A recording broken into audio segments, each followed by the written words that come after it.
Welcome to the She Suite Society, a community where women from all backgrounds come together to share their stories, support one another, and reveal the unfiltered reality of our lives. I'm your host and empowerment Sherpa, Dahlia, and this podcast exists to give voice and space to women whose experiences might otherwise go unheard. Today's episode is a little different because I'm sitting down with my close friend Tabitha Langley for what feels more like one of our regular catch-up conversations than a formal interview. Sometimes the most revealing conversations happen when you're just talking with someone who knows you well. And Tabitha is definitely one of those people who sees things clearly and isn't afraid to call it like it is. What I love about Tabitha is how she's managed to stay true to herself in a world that constantly tries to reshape us. She's someone who describes her job as information wrangling, travels internationally for Formula One races, has a library that would make Belle jealous, and can put together furniture better than anyone I know. But beyond all of her interests and talents, she's mastered something many of us struggle with, knowing who she is and refusing to settle for less. Whether you're someone who tends to get overlooked in group settings, struggling to maintain your sense of self in a noisy world, or simply trying to figure out how to stay steady in your values while remaining open-minded, this conversation offers insights that only come from someone who's done the work of truly knowing herself. Though I know your story, people don't know your story. And that's the whole point of this podcast, is to get people to know your story. And love to talk about what you do now. It doesn't even encompass who you are or what your capabilities are. So let's talk about a bit about that. Let's start there and then go backwards. So what do you do now? What is your day? Don't go with titles, but what do you do now? I do a lot of what feels like data entry and wrangling information as people need it. I made that joke recently and I was like, that actually feels like my actual title is information wrangler. It's either entering the information, wrangling it that way, or I have to pull the information out into some kind of report and wrangle it that way. And I was like, that makes a lot more sense as to what I do. And it encompasses a lot more than a title usually would. And you are someone who what I understand, you're very detail oriented. Is that a fair statement? At work, you are. I was going to say, it very depends on the situation, but yes, I would say. I don't know. Your trip planning's pretty detailed. I can definitely get hung up on details for sure in general. You're very good at them.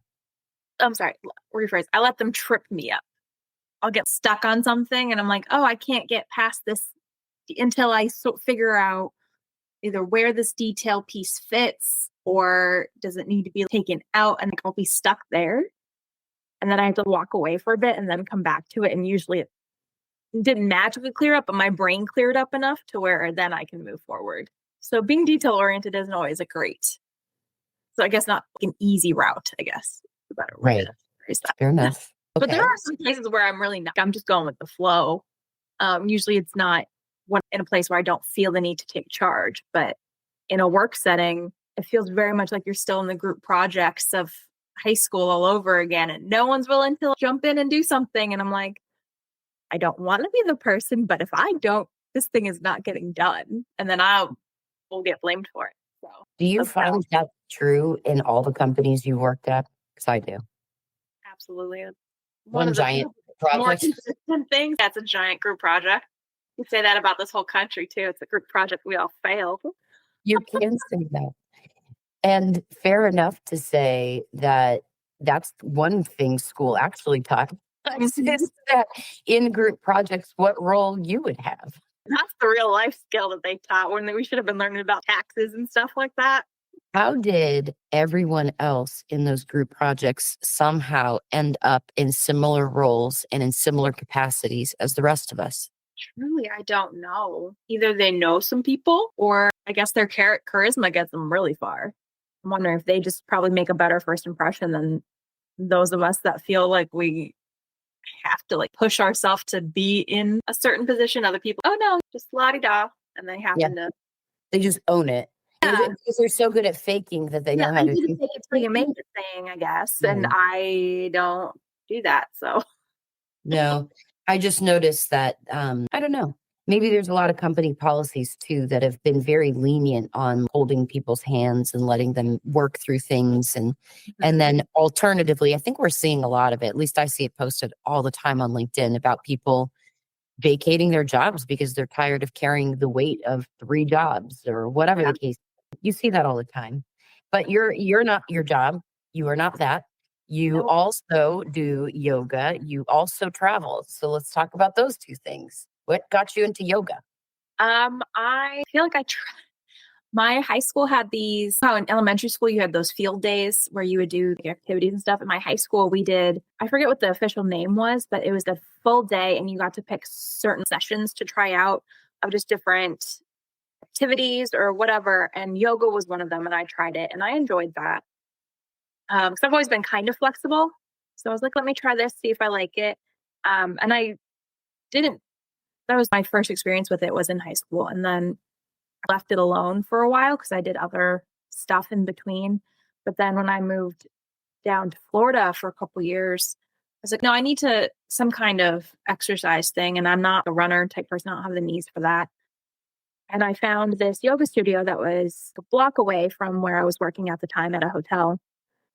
And so they had a decent intro offer trial thing, and their monthly payment wasn't too expensive for me at the time. So I tried it and I just fell in love with it.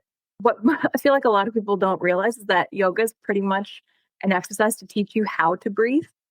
It's mostly about the breath. Obviously, you still have the physical aspect to it, but it's more about I never am certain if I actually know how to breathe until I get to a yoga class. Cause I'm like, do I breathe on a normal basis? Cause they have to keep reminding me to breathe. And I'm realizing I am holding a breath. People make that joke in books all the time. Oh, she let out a breath she didn't know she was holding. I feel like that's my normal life. In yoga, it reminds me to breathe. Well, In, why? out. Why do you not remember to breathe? Genuinely don't know. Is it Go back to the details and the general anxiety of it all, but yoga definitely helps remind me to breathe. And then you don't know. And I just like sometimes you get a really good stretch in and it hurts in the best way possible. Oh, I love But that. it shows me that it's helped show me I'm stronger than I thought I was. I've never been the most athletic person, but I am stronger than you would think, or than I would think at least, just because of the specific yoga poses and how long you have to hold them in certain classes. And just, I can, the first time I finished one of the power yoga class, I was so proud of myself because I was like, oh, I've never been the super workout athletic person, but I made it and I did it. And I was very proud. So I don't know. And I like that it's not a super intensive exercise regime too. And it's really, you can modify it. It's friendly for everybody. I love how inclusive yoga is.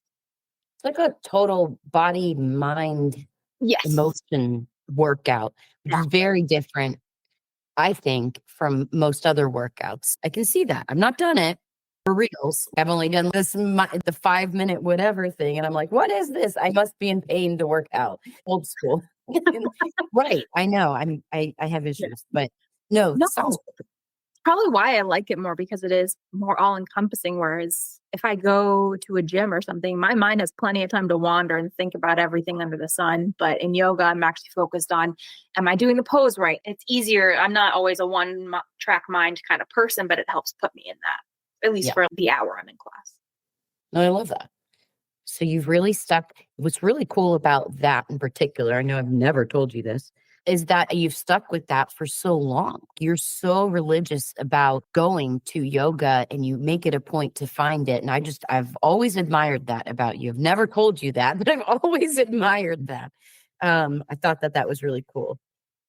You've so many things you're into that is so interesting. Another one, your F1. You travel for these races. I'd never heard of it really until the Netflix series of the Yeah, F1, which I think got a lot of people into F1. But prior absolutely. to that, you were already in it. Already in it. Well, I What think, and how? yeah, I think technically the show had been out once before I got into the show, before I got into Formula One, but that's not the way, that was not my route. But my route was actually a book series I read. It was set in the Formula One world, obviously a very fictionalized version. And it was kind of hard for me to picture the setting. I had obviously watched a NASCAR race here and there growing up, but I didn't. So I could relate like maybe a couple of things, but they're very different sports, even though it's both race cars. So, and then I saw some edit on the internet on TikTok. I saw of a race driver. I was like, well, he looks cool. He looks fun, Who interesting. was He's Daniel Ricciardo. Of course. That's One awesome. of my all-time faves, Daniel Ricciardo. He got me into the sport naturally, as one does, and no longer races anymore. But I'm happy for him. No, I just then I realized, oh, it's on TV. I can watch Formula One. So I watched a race or two, and then it was really funny. My dad, actually, I guess when I was younger, he was a fan of Formula One. I wasn't. Obviously, I was younger. I didn't pay attention to that. Um, but he got out of it. I don't remember the reason why he stopped watching it. But right around the same time as I was getting into it on my own, he was also getting back into Formula One. Oh, cool. So then that became like I was at their house randomly one day and he was watching it. And I was like, oh, and I mentioned the driver. I had seen a thing and I was like, oh, he's the one I like. And my dad was really shocked. He's like, what? And then that just kind of became the basis of we bonded over it again. And I don't know, that's just pretty much what my dad and I talk about all the time now is Formula One. Formula One. Um, But you're into sports. It's not just Formula One. And it's funny because a lot of people don't attribute women liking sports. They just don't. They think that women only like sports because their boyfriends, husbands, male coworkers, or whatever the fuck they're or thinking. because the athlete is cute. The athlete is cute. You don't give a crap what the athlete looks. You are like about the sport, and you've got your team, you've got your hockey, you've got your football. I don't think you're into basketball. I enjoy watching a game when most sports I enjoy when I'm physically at a game. I watch it. I can get into it so much. I'll usually pick someone. I'll see for what somewhat random reason. Oh, I like that player. So that's who I'm rooting for in this game. That type of thing. Not based on their looks. It's just something like maybe, oh, this kid hit a 3-pointer. So let me root for him or something innocuous like that. But I can watch any sport. But certain sports, they just call to me and I want to watch them on a regular basis. But certain like baseball, basketball, I don't really watch those on television because I need to be in the atmosphere to really get into it. I like the camaraderie that sports creates in those atmospheres. Certain things will bring a whole community together. Actually, I think I was telling you about this the other day. One that really brought the Formula One community together, literally this past Sunday. A driver who has been in the sport for 15 years. He's done 239 races, never gotten a podium. He literally had the record for most race starts with no podium place finish. So first, second, or third. And after 15 years, with a 3-year stint of not having a team, so he wasn't even racing for 3 years of the 15, he finally got his podium at a team you wouldn't necessarily think is going to get a podium spot. It truly brought the entire F1 community together, rooting for this man to get his first podium after 15 years of perseverance and never giving up. And goodness, these edits that people are putting online are bringing tears to my eyes. A good sports moment when you're a true fan will make you cry, and I live by that. No, I know because we were celebrating your birthday and it was a really good, I think, birthday present that randomly you're like, what? We're in the middle of riding roller coasters and you were losing your mind over this news. And I'm like, it's a special thing. I very much enjoy, it sounds creepy out loud when you say it, but I enjoy watching people enjoy things. That's something I enjoy deeply. So when I worked in a restaurant, that's why I loved working there because I would watch them eat the food and I would watch the creep in the corner. I enjoyed that. So that particular day, I was enjoying watching you freak out over your phone. He's not even like a driver I particularly like. I like him, but he's never been my favorite driver. But I was just so excited for him in that moment. He finally got his moment in the sun. It's about the story. Yes. It's about the story. So that leads into the other big thing you're into. Huge into. There's so many. I think we could spend the entire episode talking about all the things that you are very into, and it's super, super cool. It's not defining you, but it's just things that bring you joy. Reading is one of those big ones. Oddly, and I only want to put it as a small disclaimer, because earlier you said you never viewed yourself as super strong. I always did, by the way, because of your ability to put furniture together. I hate it so much. And every time I put furniture together, it's usually a little bit wobbly or wonky. And I watched you put all this furniture together. So you were in the zone. You were just methodical about it. Barely even needed the instructions. Meditative. You did it. And I was like, wait a minute. She did it. I didn't do this. I've never viewed you as not strong because of your weird and amazing ability to put shit together. It's super cool. Detract. I just had to say that a little bit. That's another thing you like to do. If anybody's listening and needs something put together, call her. Yeah. But pair books. You're into reading. I've never seen, aside from now my neighbor next door, anybody that has as many books as you have that could that could go against Belle's library in Beauty and the Beast. That's the dream. That library is the standard to meet. When did you start reading, and why do you like reading still to this day? Honestly, since birth, my parents would always read me books. My mom still jokes that my favorite book when I was really young was the Clifford Peekaboo book. She can still recite it. That's good. So that I've always loved books. And then once I started learning how to read, I was at the school, my elementary school library. I was in there every second I could, checking books in and out, going to our public library. My mom would take us at least every other week, if not every week, so I could get books and movies, because I also love watching movies too. I broke a few videos in my time from watching them, rewinding them, and watching them again. Any Gen Z listening, a video is a really old version.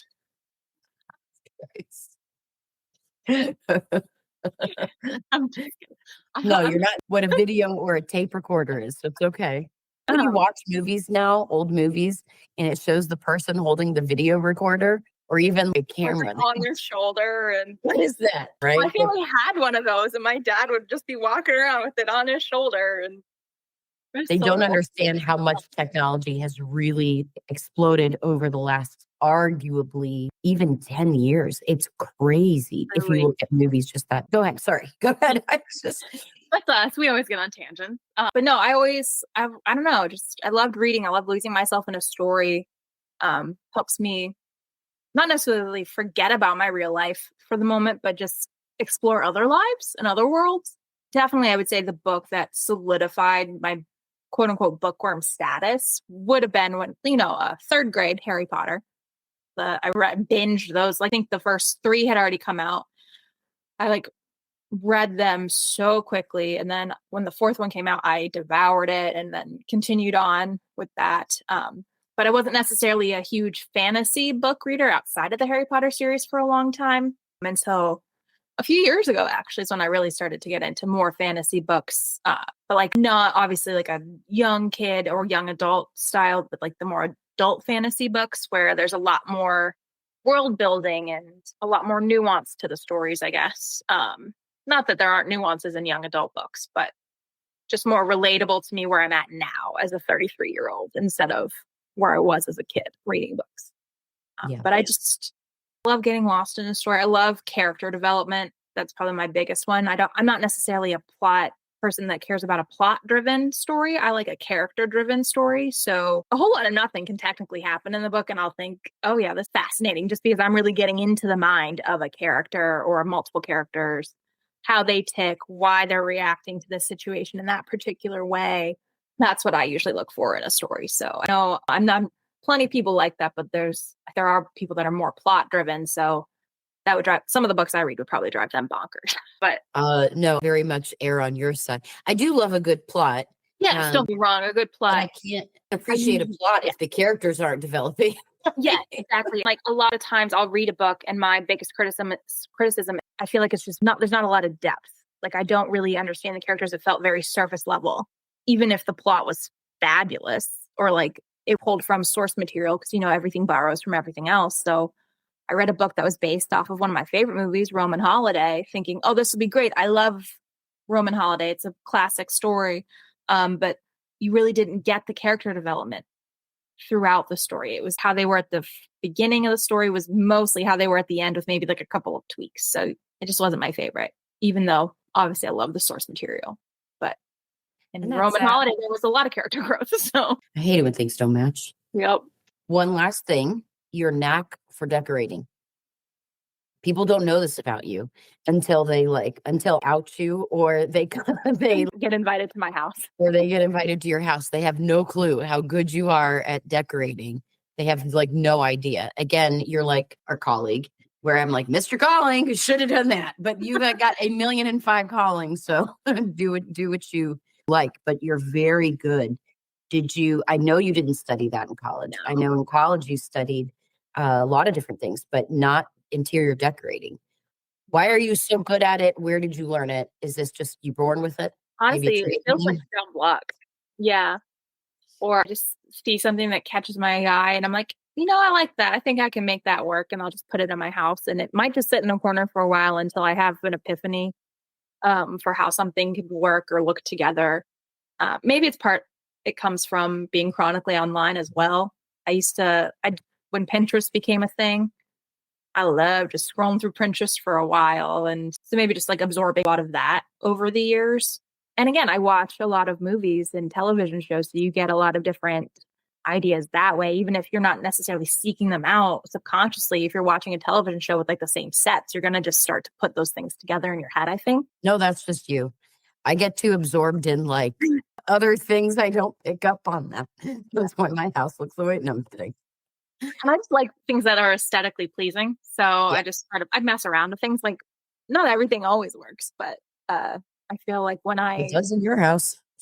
if it's a space I know I'm gonna be in for a while because like I'm slowly going through my house. Like my main floor is pretty much where I want it to be feel wise, so that I kind of neglected some other spots in my house that I now have to get to. But it's just a slow process. But I feel like that's the sign. It's like not rushing through a space either, because I feel like that's where a lot of people, not to like judge anyone in their taste, but if you're rushing through because you just want it to look like a picture perfect space, it's not really you. So I still feel like that's kind of empty and soulless in that case versus take your time to like pieces that either mean something to you or just express who you are. They don't necessarily have to mean anything to you, but just that just feel out your own vibe, I guess.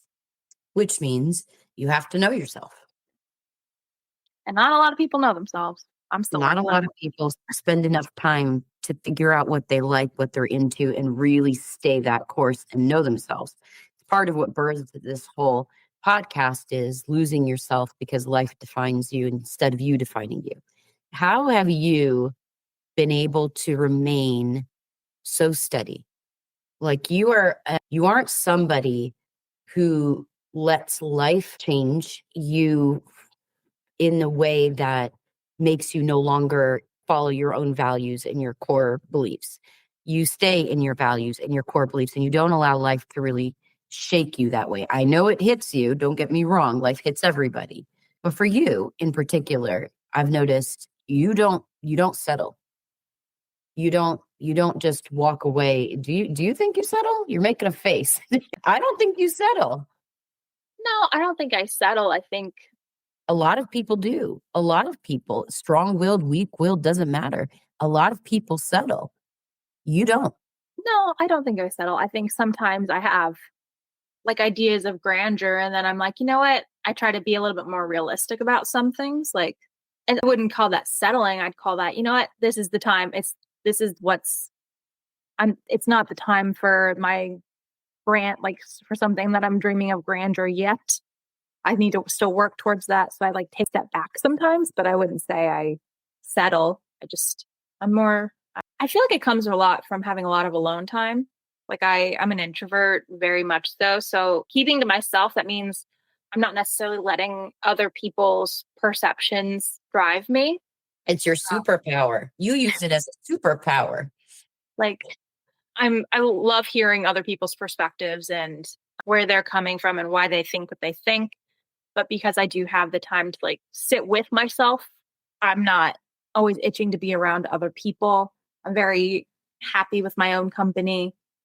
So I have a little time to reflect what I actually think about something. Like I might say something in the heat of the moment, but then when I have time to sit and reflect, I'm like, you know, that really doesn't.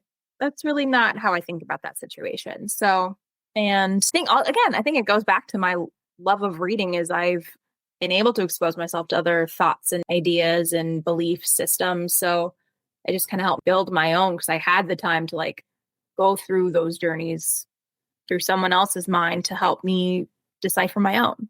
I think it's just brilliant. I study people because that's my favorite thing to do is study And people. you're so good at it. Well, I study my friends too. I study everybody. And whether I say it out loud or not, because I'm an ambivert. So I recharge introvertedly, but I'm a very extroverted, loud person when I'm with people, and I can tend to dominate and control. Control's not the right word. I wouldn't say the word Dominate. I tend to dominate, and I tend to dominate every space that I get into. I can sense people's weaknesses very quickly, and my nature wants to dominate. You Hey, Darwinism in a nutshell, right there. are bad. It's so, but I'm a healed version of that now. Yes. But what I've noticed is when I can sense other people are also strong, they just quiet. I tend to give space to that. And I would argue a million times over, you are one of those people. You are quiet in group settings, very quiet, but you are very strong. And people tend to overlook that or mistake you for not being as important as you should be in a room. And it's what's so funny is the other people in the room that are like me recognize that in you very quickly. And so they just, everybody knows, treat Tabitha with the same level of respect. It's crazy to me when people see you, approach you, or however many times we go out, they just don't see you the right way, and you don't care. Like you just walk up and you just get upset for you. I get so mad, and you're just like, "It. Who cares?" Like I'm not there. I'm not their cup of tea, and that's fine. I'm okay not being. I expect to not be people's cup of tea. I don't like it when I see other people treated that way. It's a problem. But I would argue that for you, and I would also argue just because I know you that maybe that's how it's been your whole life. Yeah. I mean, don't Not I with can your family, but no, no, not with family or like close friends or anything. But yeah, I tend to I'm not I can get chatty in certain settings, don't get me wrong, but I'm not necessarily in a group setting trying to fight for the attention or to like, force myself into a conversation. If it naturally happens, it naturally happens. But I'm not like going out of my way to, I don't know, make a certain impression on other people, especially if I don't know them. So yeah, I would say probably I get overlooked over the years, but usually it's by but, people that but I only don't by people necessarily that know. don't matter. Yeah, like it's not people. Like I also think I'm a pretty good read on people. So the people that ignore me, they're not ones that I get a good vibe from anyway. Yeah, they don't matter to your life story. I just think it's really cool that you're able to, again, stay very strong and steady in your character and you don't let other people shake or move you. And I think that's really important for people to learn if they can, or at least learn that they need to learn it. So, in interest of time, as I always do, end every episode the same. What piece of advice can you give to people that are listening? As every episode goes, the whole episode's pretty Yeah. much advice. But but maybe it's a mantra you live by. Just something that you can pass along. I would say always have an open mind. That's because I like you said, I am pretty steadfast in my beliefs, but it doesn't stop me from trying to understand another perspective. Or if it's something even I staunchly don't agree with, I still want to hear why they think what they think.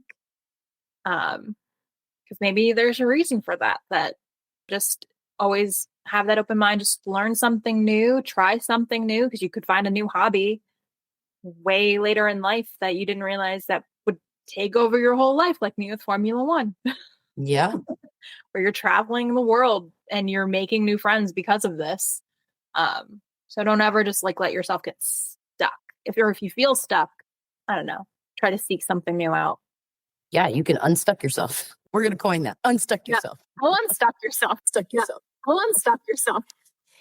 What strikes me most about this conversation with Tabitha is her quiet strength and the way she's cultivated such a rich inner life. Her advice to always have an open mind while staying steadfast in your beliefs feels like wisdom we all need right now. It's that rare combination of being rooted in who you are while remaining curious about the world around you. I'm particularly moved by how Tabitha has learned to be comfortable with her own company and use that introvert superpower to really reflect on what she thinks and feels in a world that often rewards the loudest voice in the room. There's something powerful about watching someone who's perfectly content to let their actions and characters speak for themselves. Her reminder that you can unstuck yourself by trying something new, like how Formula One completely changed her world, is such a beautiful example of staying open to unexpected passions of any stage of life. Sometimes the things that end up bringing us the most joy are the ones we never saw coming. For those of you who feel overlooked or underestimated, maybe Tabitha's story is permission to recognize that the people who matter will see your worth, and the ones who don't simply aren't your people anyway. If today's conversation inspired you to consider how you might unstuck yourself or stay truer to your own values, share it with someone who needs to hear it. Remember, She Suite Society exists to amplify women's voices from all walks of life, proving that strength comes in many different forms.